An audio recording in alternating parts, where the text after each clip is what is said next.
Hello, किसी ने खूब लिखा है यार, क्या बख्श देता है खुदा उनको जिनकी किस्मत खराब होती है।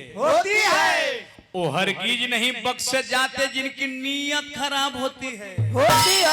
न मेरा एक होगा न तेरा लाख होगा न तारीफ तेरी होगी न मजाक मेरा होगा। साहे शरीर पर गरूर मत कर तेरा भी राख होगा मेरा भी राख होगा। जिंदगी भर ब्रांडेड करने वाले याद रख कफन का कोई ब्रांड नहीं होता। नहीं कोई रोक कर दिल बहलाता है, कोई हंस कर दर्द छुपाता है। क्या करमात है कुदरत का। जिंदा इंसान पानी में डूब जाता है, मुर्दे तैर कर दिखाता है। मौत को देखा तो नहीं शायद बड़ी खूबसूरत होगी। कम वक्त जो भी उससे मिलता है तो जीना छोड़ देता है।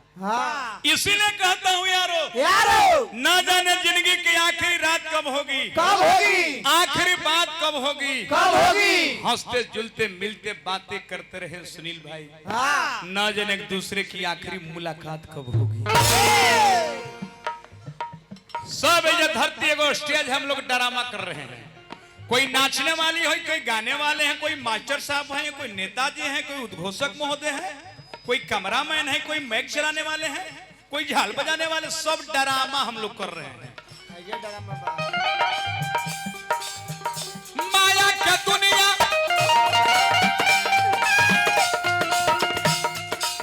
यही माया के बमेला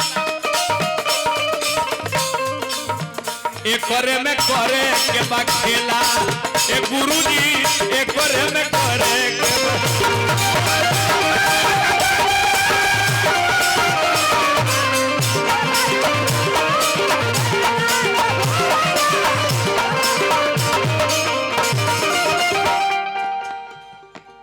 हर माया के दुनिया यही जा। ए भाई जी माया के बा मेला एक में करे के बा खेला। ए भाई जी एक में करे के बा।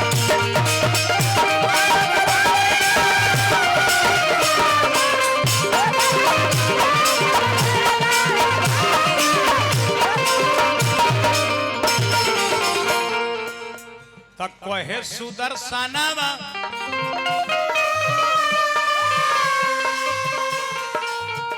दिलीप भाई गुमान का है कोयला।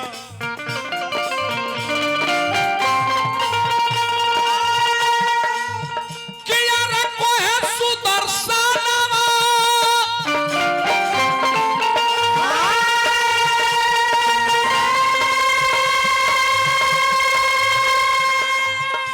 हर गुमान का है कोयला।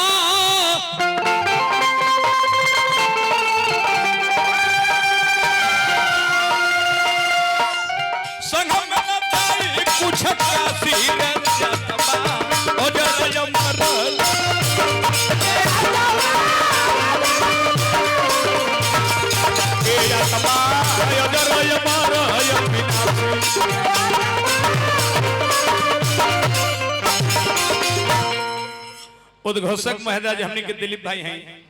दो गो प्रश्न हमने के ठोकले बड़े।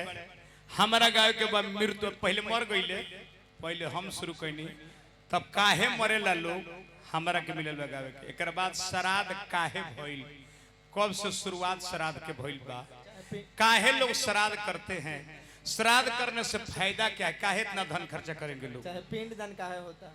एक बाद श्राद्ध की उत्पत्ति सुनो।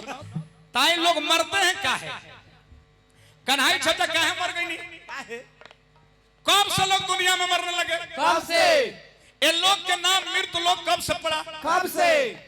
बड़े ही रहस्यमय बात है। मात्र 5 मिनट ध्यान दीजिए। अध्यात्म के अनुसार ब्रह्मा जी जब शुरू में सृष्टि के रचना किए, शुरू में जब सृष्टि के रचना किए तो कोई नहीं मरता था, कोई नहीं।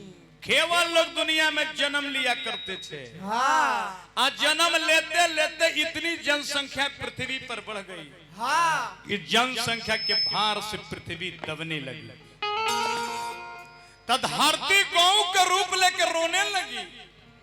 हे ब्रह्मदेव, हे ब्रह्मदेव, कब तक सिलसिला चलता रहेगा? कब तक? दुनिया में रोज लोग जन्म ले रहे हैं, हाँ, कोई नहीं मर रहे, कहाँ रहेंगे? कहाँ? मुझसे ही भार नहीं सहा जाएगा। है